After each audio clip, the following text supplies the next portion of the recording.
Which by the way, I tried to get a Switch 2 last night. I didn't get it. Ace somehow got 2 Switches and Siggy got 1. Ace might have got 3. I tried to. I was in the gym last night. I was on my phone trying to get it, but I didn't get it. So maybe the next batch when they drop, maybe I'll try to get it. But yeah, I didn't get a Switch 2, unfortunately.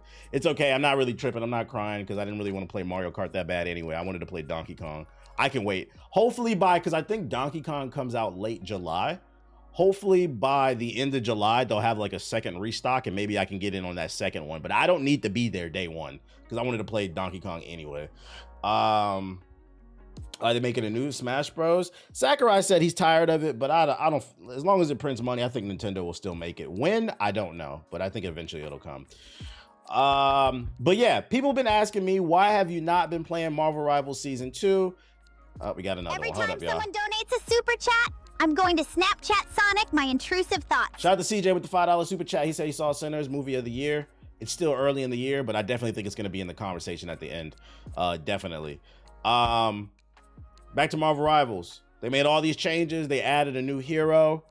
And I was thinking about coming back to it because I thought I liked the new challenges in the patch notes, but I keep getting videos in my YouTube algorithm of people bitching and complaining that this season is terrible because nobody wants to play healer. And at first, after I saw a video or two, I thought it was bullshit. But I kept getting, I've seen like 15 videos at this point. Everybody's saying the same thing. And I said, you know what? Where there's smoke, there's fire. So I said, you know what? I think I'm going to go ahead and protect my mental health. I'm not playing fucking Marvel Rivals until they get their shit together. I've hopped in a few streams. I've watched some bronze ranked matches and bronze looks like plat diamond lobbies, bro. I said, no, thank you. And then on top of that, nobody wants to fucking heal. No, thank you. I got plenty of amazing single player games that have come out. All the best games that have come out this year, the most highest rated ones have been single player games so far. I'm gonna sit back and I'm gonna enjoy these games and play them at my own pace. And we finally got the media covering what I'm talking about. First time in here, but I see you in my recommended a lot, so I'm gonna stay. Welcome to the stream, Hoodie. You called it, you said the community would kill this game. Hey, who said that? Bryce said it, Since not me. Super chats are just a known form of glazing, that means for every donation TBH gets, I get the chance to glaze. Yo, shout out to gaze into Sonic's dreamy green eyes. shout out to Brandon Davis with the $10 super chat. I appreciate you. He said it, not me. But he's not wrong. I did predict. I said this is a good game. But I said what I think is gonna kill it is either one or two things. The balancing, because there's like 80,000 Marvel heroes. And it feels like they're just rushing heroes to market with all these people getting excited. There's another league that just came out with like 5 more heroes.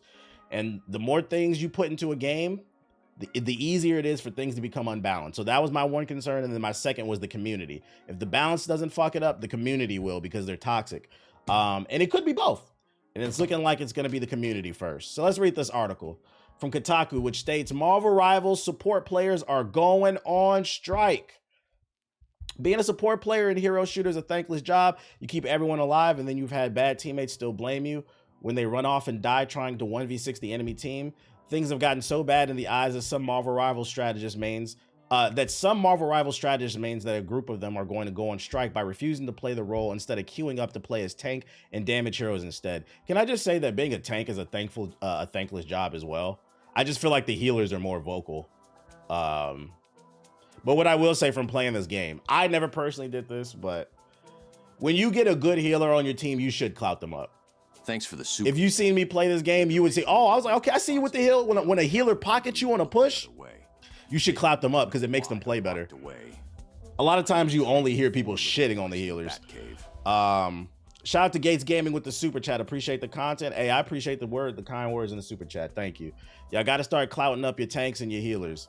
Because I feel like the only time motherfuckers, you know what I hate about hero shooters too? Everybody act like they don't got a mic until something go wrong. Then everybody get on the mic and want to be toxic. Your bitch ass should have been talking. If you had a game plan in mind at the beginning of the game, you should have stated it to the team.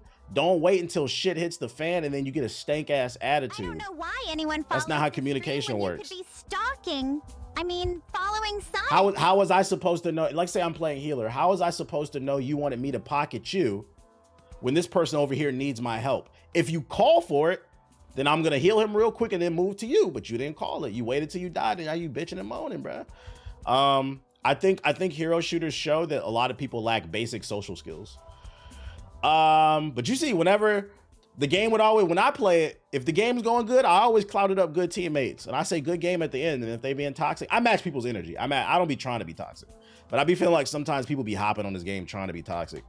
The inception of the strike comes from a few places. Some people argue that the strategist heroes are penalized by Marvel Rivals ranking system. I heard they get less XP, which prioritizes kill count over stats like healing or damage mitigated, unfairly penalizing players for focusing on keeping their teammates topped off rather than popping heads. Also, they need to add a time on objective stat, because that's going to expose a lot of people. Support heroes have also been on the receiving end of several nerfs over the course of the game's first 3 seasons. Often the only things they get are harassment and blame for their teammates, all while content creators like streamer Necros criticize support players on their platforms. Now, to be fair, the healing needed to be nerfed after season 1. That 3 healer meta was not it. A lot of y'all were getting hard carried by these not being able to die for fucking 12 seconds. That shit was annoying. But that being said, I don't think people should be dickheads for no reason. In a thread on the Marvel Rivals subreddit, user Revolutionary AD6480 wrote about the strike and why attitudes like the one Necros expressed on his stream have so many strategist players disillusioned with the game, saying that it points to a growing cultural problem within the community. We're not asking to be glorified or seen as the hardest role, because I don't think we are, they wrote. We just want basic respect. It's tiring to be called brain dead or worthless when your stats are solid and you're playing your role the way it's meant to be played. I have some thoughts on this, but I don't know if y'all like them. Should I say it? Fuck it, I say it. Here on this stream, I always predict things. I always talk about things that always come into fruition. And I always say, I've noticed a problem with the gaming community. Y'all tend to follow certain people's word like it's law. Because in this article, they're stating it's a cultural problem. I don't think it's a cultural problem for gamers as a whole. All I'm saying is, why, when certain people have a certain complexion, their word gets taken as law? Like, why are we listening to these people? Because I feel like other groups of people who play the game, they just play the fucking game. Certain people get real popular and y'all treat them like they fucking gods for sitting on their ass 14 hours a day playing a video game. And I keep arguing, are these people really that much better than you? Or do they play video games for a living? If I played Marvel Rivals for 14 hours a day, I'd be just as good as them too. The thing is, I don't want to. I get on the game to have fun. As long as I get a couple wins with the boys, cool. But I want to do other stuff. Now, me, I'm a full-time content creator, but I actually produce content. I don't just sit on my ass and yap during playing the game. I'm doing research. I'm writing scripts. It could take me 2 weeks to write a whole script for a 45-minute video. That's real work. That's real work. Some of y'all, like the dude in the chat, said he's a first responder. My man wanted, after he get done saving lives, shout out to my nigga in the chat saving lives. After he get done saving lives, he just want to hop on the game for an hour or two. You got people here who could be doctors, engineers. I say police, but we don't really fuck with police. But you get the point. People work real jobs and they just want to hop on the game. These people's words is not law. I think it's a cultural problem, but we gotta stop putting these content. Now, when I say we, I mean you niggas, because I don't do this shit. Y'all gotta stop putting these content creators on a pedestal. Y'all don't put me on a pedestal, and I'm cool with it, because I always say I ain't nothing special. Like, take everything they say with a grain of salt, bro. There's no reason to go on a strike. Fuck this nigga, bro. What are we talking about here? If he thinks you're an idiot for playing a healer, then let him think that, bro. These niggas live in a fucking bubble. One of these niggas lives with roaches and doesn't drink water. I'm not taking no life advice from a nigga with a dusty beard and a diet that consists of 90% of Dr. Pepper. Nigga, what is we talking about here, bro? You need to go to a doctor and put the Dr. Pepper down, bro. I don't want to sit on the game all day. I want to produce real content. I want to go to the gym. I spend time with my lady. I spend time with my dog. Spend time with the family. Like, what are we talking about here, man? So, like, yeah, I guess this article's kind of true. It's a cultural problem, but, like, it's something that we can stop. Just revolt. The best thing you can do, Stop watching people like this. Stop supporting them. If you don't like it, stop supporting it. Show support to the things that you like. Just some food for thought. Just some food for thought. What was I about to say? We're not asking to be glorified or seen. Oh, I already read that. The movement has spread across other social media platforms, including X and TikTok. However, there are a fair number of detractors casting doubts on the size of the movement, with several rival streamers making fun of the whole thing and calling it dramatic. As of yet, it's unclear if the message is getting through to those in the community who need to hear it. Maybe those players will get it when they got to swap over the strategies themselves because nobody's healing. Like, you're calling it dramatic, but the game is dying. When nobody's playing it, it won't be funny anymore. You don't want to wear a wig and record people in the bathroom? Nah, I don't want to. Deadass had to stop hate watching people. No, that's real. Because you know what it is, and this is what a lack of education probably comes into play. I'm not like calling you ignorant or anybody like ignorant. Like, I think people generally just don't know how social media works, but because it's my job, I can explain it to you. When you hate watch stuff, so like you have to understand the way algorithms, I'm talking about all algorithms, Twitter, YouTube, Facebook, whatever, Instagram. The algorithm doesn't care that you are hate watching something. The only thing the algorithm cares about is that you're watching it. Because the algorithm's goal is to keep you, the consumer, on the platform.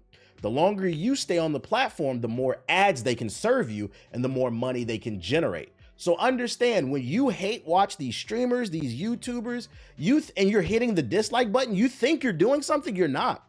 When you're leaving that negative comment, you think you're doing something, you're not. That's why there's been a rise of content in terms of like the anti-woke people. Because these algorithms don't care. The only thing they care about is whether or not you stay on the platform. So yes, you got to stop hate watching shit. If you don't like something, don't watch it again, and also don't engage with the content, period. That's how you make that shit go away. Because what happens is, if we all stop watching the person like this Necros dude, right, who's just shitting on the healers, eventually the algorithm's gonna say, oh, he's not getting as many views, comments, and you're gonna start getting buried in the algorithm, and they're gonna start boosting somebody else instead. So understand that what you do matters. Yo, shout out to Sit the Owls with the sub, appreciate it. I'm big on the do not recommend this channel. Nah, real shit. Will dislike or reporting really obscene shit help? Well, disliking a like is the same thing. It doesn't do anything. The only thing the like button really is for is like feedback for the creator. But the algorithm reads the like or the dislike is the same. It's engagement. Oh, you engage with the video? Oh, this is keeping people on the platform. I'm gonna serve this in the recommended to more people. Rage bait used to be believable. That's why rage bait has become so popular over the last 5+ years, because people engage with the stuff. So that's just some word of advice I would give y'all. That's why I try to promote things that I genuinely like. But you know, when I do, I get called a going against the grain YouTuber or going against the grain streamer until someone like Necros co-signs it. Then y'all love it. But you know, that's another conversation for another day. Maybe if I needed to wear sunscreen everywhere I went, people would start taking my word more seriously. But I don't know. Just being a DEI victim. Marvel Rivals honeymoon era is over. And you know the crazy part is, I thought it would have took sooner before the because it hasn't even been a year. It'll be a year this December. It hasn't even been a year. It's only been like 3-4 months, and the honeymoon era is already over. Hit the like button, YouTube. Hit the like button. I'm not gonna say the game is dead, but I will say Marvel Rivals is in the yellow flag. It's they need to, season 3, they need to find a way to pivot. They need to find a way to pivot and bring people back in, because right now the direction they're going in, if they keep going in this direction, by December this game could be dead. But it's not right now. It's not going in. I'm not gonna call it dead. It's too soon for that. They can fix it. They can want to. Let's not forget, chat. Let's not forget. No Man's Sky made a comeback. No Man's Sky had one of the worst launches we've ever seen in a video game, and now that game is beloved by so many people. So things are fixable. That's why they're not giving up on Skull and Bones, but I think they should, because that game is ass.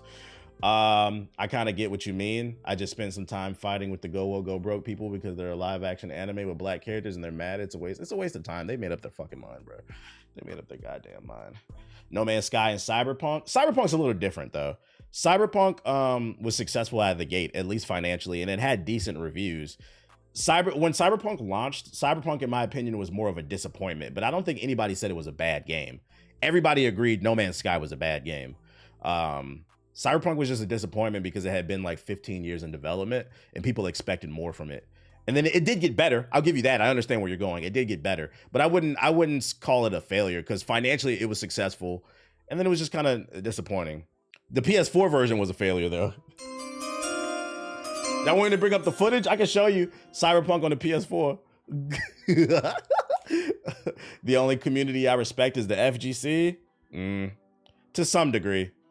Them niggas don't be showering, and the Tekken community, I don't know about them either. I'm always wage war against them after what they did last year.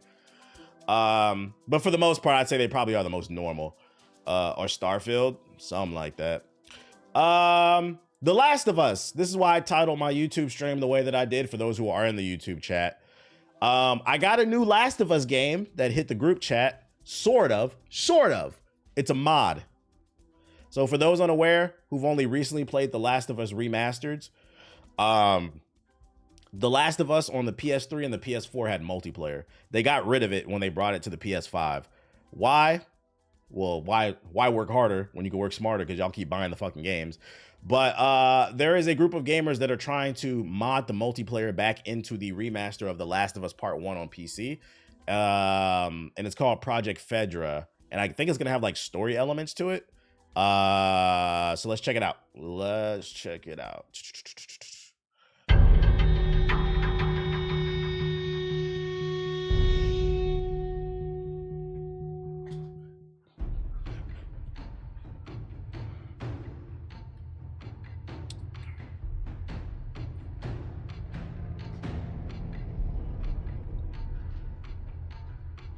Nah, I didn't get a Switch 2.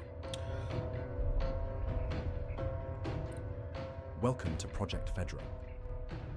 In this new gameplay experience, you step into the boots of a Fedra soldier, tasked with maintaining order and completing critical missions in the unforgiving world of The Last of Us.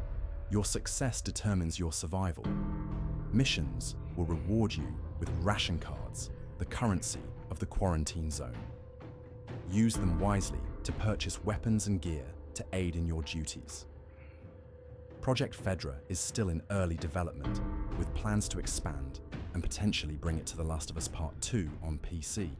If it proves successful, your feedback and engagement will shape its future. So they starting with 1, but it could come to 2 if y'all like it. Have all their current cards revoked.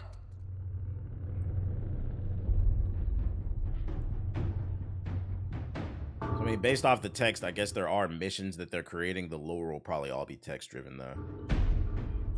What the question is, what kind of missions does it have? 5 key cards. Retrieve them and proceed to extraction. We're not here to waste time.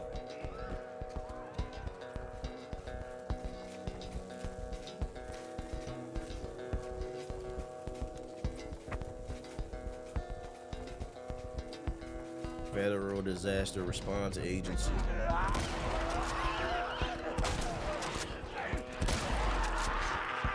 Oh, this might not be multiplayer. My fault. This might not be multiplayer. This looks like it's a PvE add-on. Unless they could do multiplayer too, but this looks like PvE.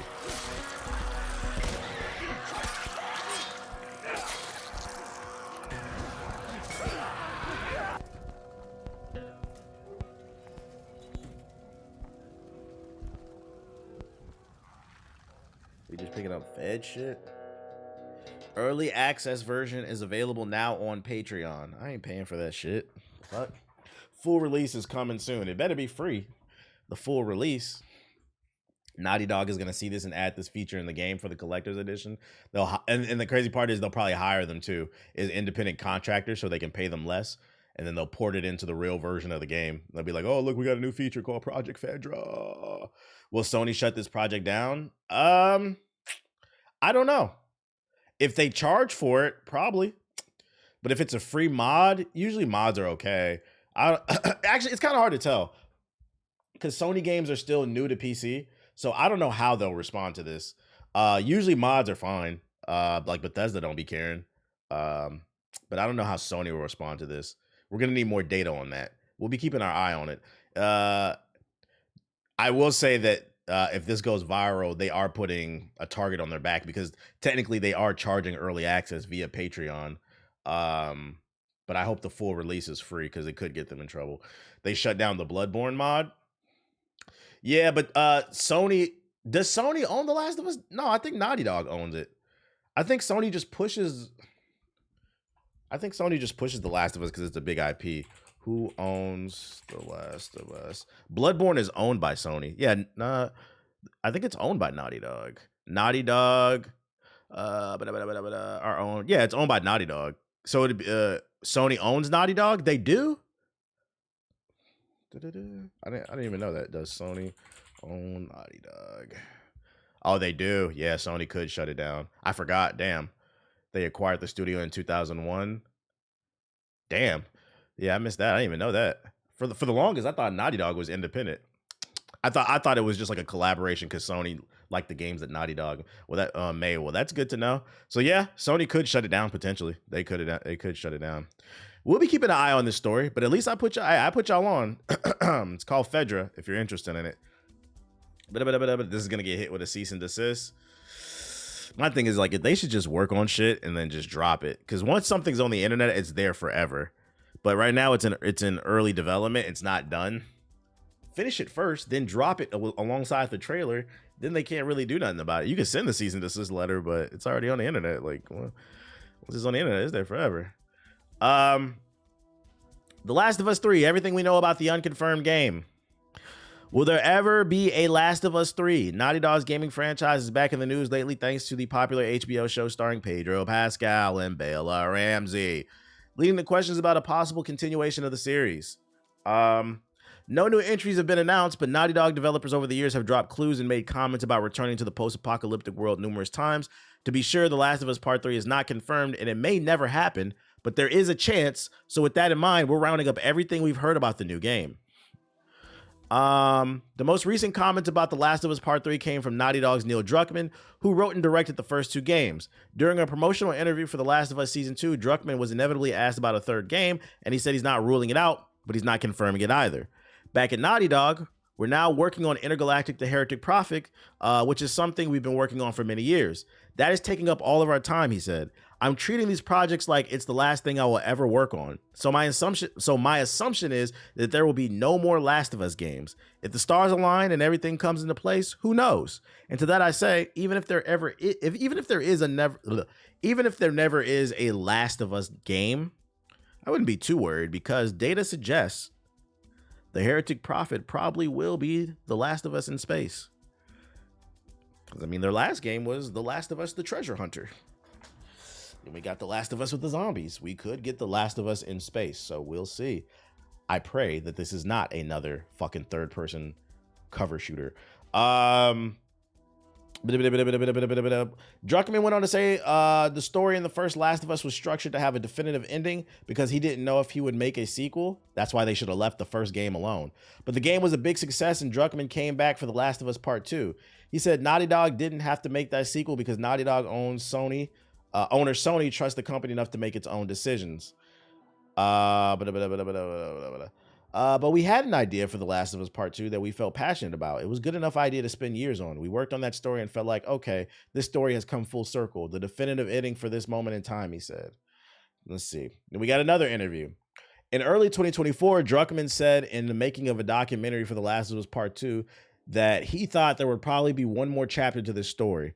I've been thinking, is there a chapter there for The Last of Us 3 for years now? I haven't been able to find that concept, but recently that's changed. I don't have a story, but I do have the concept that is, to me, as exciting as 1 and exciting as 2, he said, as its own thing, and yet has this thorough line for all 3. So it does feel like there's probably one more chapter to this story.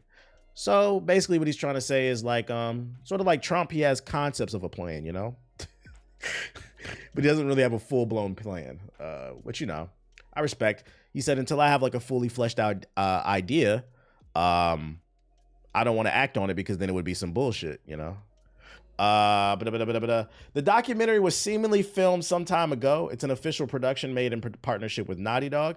As such, presumably it includes other information that was deemed acceptable to share publicly. I'm thankful for your super chat, but this won't be enough to fund the purchase. Shout out to Eric. BBC. Shout out to Eric with the $5 super chat. I appreciate you. He's just showing some love. He said, "I appreciate you, big dog." The logic, however, could have been applied to Naughty Dog's Uncharted series, which ended nearly a decade ago with Uncharted 4, and has shown no signs of coming back anytime soon or ever. As Druckmann has said, Naughty Dog is in the inevitable position of being allowed by Sony to decide its future projects, and it could be that the studio simply wants to leave Uncharted and The Last of Us behind to make new stuff. I guess, but then you guys keep remastering it and making TV shows, so it's kind of hard to believe. Like, that feels a little disingenuous. Where was that thought process when they were making The Last of Us Part 2? They felt like it was a good story. You could argue The Last of Us was in Uncharted because one of the games had zombies. Are you saying Uncharted was the blueprint? Okay, the prototype. The Last of Us Part 2 is a fine ending point. If Naughty Dog never made a third entry in the series, Druckmann said The Last of Us Part 2 is a fine ending point. I had the last bite of the apple. The story is done. The great thing about working at Naughty Dog is that we don't have to make The Last of Us 3. We would love another Last of Us, he said, cautioning though, that if the team wants to make something else, they'll make something else instead. It's a very privileged position to be in, he said. Yeah, make Jack 4. Why is The Last of Us 2 so hated? For a few reasons. I don't think it's hated. I think it's split the community. Like, people either love it or hate it. I think that the people who hate it or dislike it, it just wasn't, first of all, it wasn't as good as the first one. Like, I don't care how much you like The Last of Us 2. It was divisive, yeah.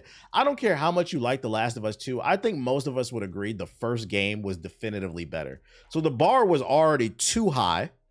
Then, for me, my biggest issue with The Last of Us 2, because I feel like some of the arguments were disingenuous. Some people just didn't like Abby for various reasons. I think my biggest issue with the second game is the pacing was off. And then the ending to the story just wasn't good, in my opinion. So it kind of felt like it watered down. If The Last of Us 1 was a 10 out of 10, which in my opinion, I felt like it was, The Last of Us 2 was like a 7.5 or 8. It wasn't a bad game. It was just kind of like, why does this exist? It didn't really feel like it fulfilled what the first game set up. So it's like, you might as well leave it alone. And that's why, in my opinion, because I've been seeing a lot of TikToks, people like, oh, we need a prequel of Stack and Smoke in Chicago, or a sequel with the natives fighting the vampires. No, Sinners doesn't need to be a franchise. Some things just need to be a story. Sometimes a story just needs to be told and leave it the fuck alone, okay? That's what makes it great. You ride out on top. Everything doesn't need to be a franchise. I don't think this game needed to be a franchise. Gameplay also didn't evolve after 7-8 years. Nah, facts. The gameplay didn't evolve enough. The story beats weren't as good. Last of Us 2 wasn't a terrible game, to be 100% honest. It wasn't as good as the first one, and it wasn't even close. So I think, and then there's other stuff, because I feel like around the time The Last of Us 2 came out, that was back then they were calling them SJWs, but that's when the anti-woke people first started to pop up. There was some dialogue around Abby, but that's some other shit that I don't agree with. I don't give a fuck about. I'm gonna be honest, Abby had the best sections in the game. I said it. She had the best action sequences in the game. That I'm not gonna lie. The Last of Us 2 was a good game. Not as good as the first one, but it was a good game. It was a good game. But that section in the museum with the flashbacks, with Joel and Ellie playing astronaut, was some of the most shit I've ever played. I almost fell asleep. That's what I mean when I say the pacing was terrible. Pacing is important for storytelling. That's what makes Sinners so good. The pacing was really good. I didn't need to see her taking a back shot though. I feel that. Oh shit. I feel that. I ordered those keys too. I actually ordered 2 because I watched some videos. They say get a backup one homeless. So I ordered 2 keys. We stepping it up. It'll be here tomorrow. Could The Last of Us 2 been better had it been told from a different perspective? I'm on the standpoint is it should have just never been made. It should have just never been made. I thought the game, the second game was so weak in comparison to the first game. I feel like it kind of spoils the first game. Because if the second game didn't exist, in my opinion, the ending to the first game. Your donation will be used responsibly to pay off the Gotham PD to look. Yo, shout out to Too Cold Kingpin. They don't need to know why I locked with away. the super chat. I appreciate it. Trained 4 little Removing multiplayer ruined the game. They made the world and community so small by doing that. I don't know if it ruined it, but it didn't help. I'll give you that because I know a lot of people did love the multiplayer. I don't know if I agree with ruin, but it didn't help. But by making the second game, it watered down the ending to the first game. I'm always of the stance of, I think the ending in the first game is one of the best endings I've seen in a video game. It was so human. It was so realistic. It was a very selfish thing. We know what happens then, but you have to put yourself in the mind frame of when that game first came out. I spend a lot of time writing. So like, unfortunately, a lot of times, and if you read a lot of stories too, after a while, you'll start to pick up on different writing styles. And a story that's just kind of average, you'll be able to predict the ending. To me, a lot of times when that's a good indicator. When I can't predict where something is going, I was like, oh shit, I love a good surprise. I hate being able to pick up on foreshadowing, basically. I couldn't have predicted that ending for The Last of Us 1. And that's what made it so damn good. I was like, I was not expecting that. That was different. I'm cool. But because they made the second game, now the ending in the first game don't hit. It don't really hit the same. So I'm understand. I just don't think it should have existed. I think the ending was so controversial. They think they wanted to capitalize on it. Maybe it could be. I don't know. They should have done a completely different story with other characters outside of Joel and Ellie. They could have did that. They could have did like a Firefly story or something like that. Joel walked down a whole hospital for his daughter. That shit was crazy. Shit was crazy, bruh. I'm tired of reading this fucking article.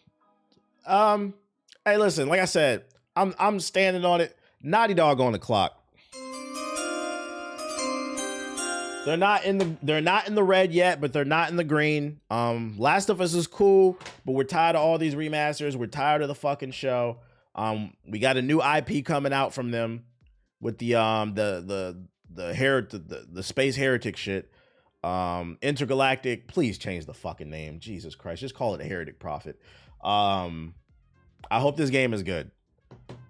You guys are on fraud watch because I'm tired of y'all making the same damn game. And I am also happy to see people are starting to agree with my agenda that I've been pushing because these niggas have been making the same game for the last 15 years. Tired of the show already. It's episode 2. I'm just tired of The Last of Us, period. Can't wait to see that I'm Just Saying video. I'll be working on it this weekend. What's this? What's this link? Ryan Coogler's Sinners is outperforming almost every single horror movie from the past decade, earning 71 million domestically already, projected to pass 100 million domestically by Sunday. The fact that it still has legs is crazy. Yeah, 100 million for an original IP. Something not Marvel. All right. Hopefully this brings more original movies out. Shout out to Ryan Coogler.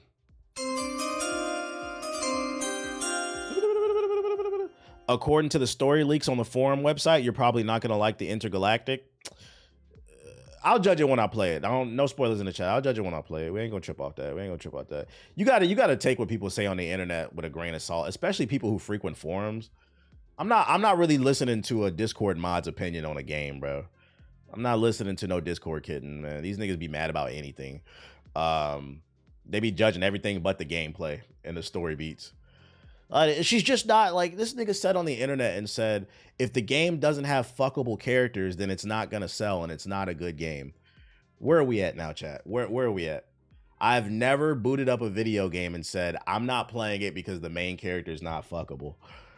And why does that only apply to the female character, the women characters on the damn screen? Because by that logic, like, you're not playing Assassin's Creed 2 because you can't fuck Ezio? Like, what are we talking about here? You think it's just weird? All I care about is the game fun or not. Like, speaking of a game that's not fun, freaked out gamers. Madden, it's a slow news day, guys. Stick with me. Slow news day. Madden NFL 26 drops PS4 and Xbox One, but it adds support to the Switch too. Sorry, PS4 and Xbox gamers. This is actually really bad news for PS4 owners. Because, I mean, that's what y'all mainly play. Fortnite, 2K, Call of Duty, Madden. It's not coming to the PS4 anymore, man. It's really about to become a brick. EA has officially announced Madden 26 today, and this new entry brings the biggest platform availability shakeup for the football series. It'll be available on all current-gen consoles and PC. Nearly 5 years, that's right, 5 years into the PS5 and Xbox Series lifespan, EA has finally decided to drop the PS4 and Xbox One versions. 2013's Madden NFL 25 was the first game in the series to release on the PS4 and Xbox One, and every annual release in the series has been available since. They got a new trailer too. Let's check it out. Let's see. Well, folks, it is draft. What's new in this joint? They got new tackle animations. New tackle animations. Klarna use about to go up. On the clock now. You said this the PS4 911. Chill. When you enter the NFL with that first round pick later. PS4 911. The call.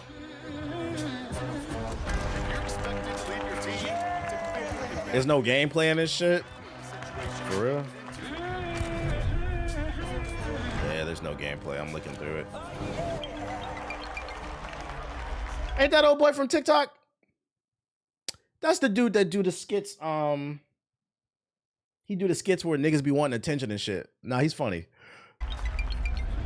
He's funny. Shout out to him. I see you getting a job. I see you. Hello? JD, it's Coach DQ with the Commanders. You ready for this? Been ready. Shout out to DC. His brother was in the NBA. Building for this your whole life. Doing this for your whole life. Let's go. But the work's Just starting. You know that. Yes, sir. All right, bro. If there's no fucking gameplay, I'm sorry I even showed this shit. They made a 2-minute trailer of a nigga sitting on the phone. Like, this is crazy. What? Never tapped. I guess they can do whatever they want for their trailers because they know mad niggas gonna buy it anyway. Somebody's watching this like, oh shit, this nigga iced out on the fucking, he's iced out. I need Thinking they that. don't just hand out those trophies to anyone, huh? Oh shit. No, sir. Come on! Yes! Anyone. Just sit with that a minute, man. How important this is. You said, yeah, I'm niggas. Yeah, I seen the Jordan Peele trailer. That shit look lit. I guess. Well, at least you guys know. So don't act like I didn't warn y'all, because I mean, this is what this stream is all about, sharing information. The new Madden is not coming to PS4 and Xbox One. I don't want to hear it. If you want a PS4 similar experience while playing Madden, get a Switch 2, although they're sold out. So if you want that PS4 experience, the closest thing is going to be the Switch 2. Yo, shout out to DC, the art with the sub. Appreciate it. Expedition 33 is like that. I believe you, but I'm not starting no new games. We got college football news too. EA Sports has confirmed. Oh, let me turn that shit on. College football 26's release date will be July 10th, 2025. The confirmation came as part of the MVP bundle announcement for this year's game alongside Madden 26. In addition to the general release date, it was confirmed that those who get the MV. There's only one ideology I resubscribe Shout out to Mac. Sonic's BBC. Shout out to Mac with the sub. It was confirmed that those who get the MVP bundle or the standalone deluxe edition of the game will get 3 days early access. Woo. Not much else has been revealed about this game just yet. Even the game's current description remains vague before a full feature reveal. Bring glory home in EA Sports College Football 26 and experience the world of college football, the description reads. I think the way they keep this interesting is they got to add like story elements. Add a real story mode to this mode. Like I want to play a story where you got to fight off snow bunnies and shit like that. Like you can choose your agent to be the typical, white male, or you can choose Dr. Umar as your agent. And if you choose Dr. Umar as your agent, the black community will love you because then you'll be forced to play at a HBCU. You won't make as much money, but you'll also unlock bonus missions where snow bunnies will come on campus and try to trap you, like Shannon Sharp. Well, he didn't get trapped. He did some other shit. But you get the point. They trying to get you freaked out, and you're going to have to resist them. You're going to have to do QTEs, training drills, to try to fight the snow bunnies off, and they're gonna be powerful. They're gonna have snow bunny mind control. The final boss is gonna be the HBCU homecoming game. You already tired. Your grades are slipping, and you need to focus on the game, because even if your grades are slipping, you know they're gonna let you pass as long as you win. And right the night before the game, you're visited by the final Snow Bunny boss, Emma Frost. Emma Frost comes. She hits her diamond form. Now you hard. Then she fucking uses the psychic abilities that she has to try to get you to do something freaky, and you have to resist it. If you do, you'll end up going to the NFL. A black hero. Subscribe. I'm just putting shit out there, man. I'm just putting shit out there. Putting shit out there. You said the Snow Bunny mind control. I'm just trying to put y'all on. Shannon Sharp too old to be getting trapped. Well, Shannon Sharp didn't get trapped. If you read what happened, because it's all alleged at this point. But if what happened, that ain't got nothing to do with trapped. And also, we recently found out apparently he's had like several accusations about him being forceful. That must have been before social media. So Shannon Sharp ain't looking like too good of a person. We might be having to get him the fuck up out of here.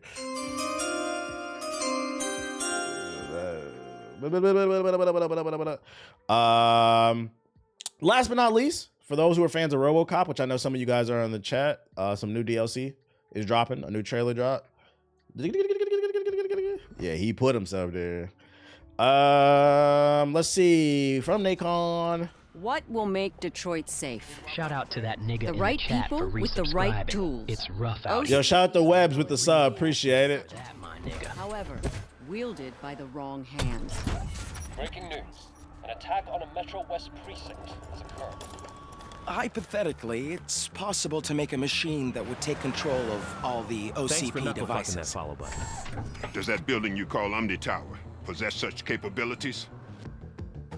All squads, code red. Robocop is here. Backup is needed in the main lobby. My favorite thing about Robocop that I feel like a lot of people don't talk about enough, for those who've never seen the movie, it takes place in a futuristic version of Detroit. And it's so written by crime that a business creates a cyborg to go around just mowing down the town and saving the city of Detroit. My favorite thing about the movie is the fact that this takes place in the year 3005 with Childish Gambino, and Detroit is still a shithole. Ethos, so doesn't matter what timeline we're on, Ethos couldn't save Detroit. Sorry, buddy. They got a whole Super Saiyan cyborg. This shit is still ass.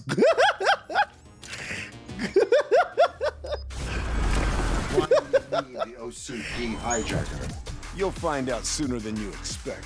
Can I reach the mercenary leader without running into civilians? I am the only one who can guide you. What do you think Ohio's Robocop would look like? Ohio would never have a Robocop because, first of all, in order to have a police academy, you would need some type of structure. Ohio doesn't have structure. We've been to Khalid. We've seen what you have. Big ass 12-foot crows, 100-foot devil dogs, caves with fire lizards and moon veils. That's what you have in Khalid. You don't have that. You don't even have grass over there, and the sky red too. Through it. And my name's Miranda, by the way. This is the day we've been waiting for. We're ready.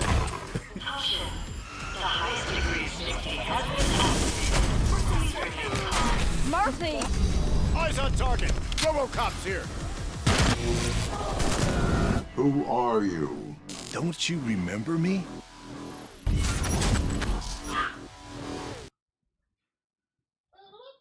Put my phone on the charger. 1 second.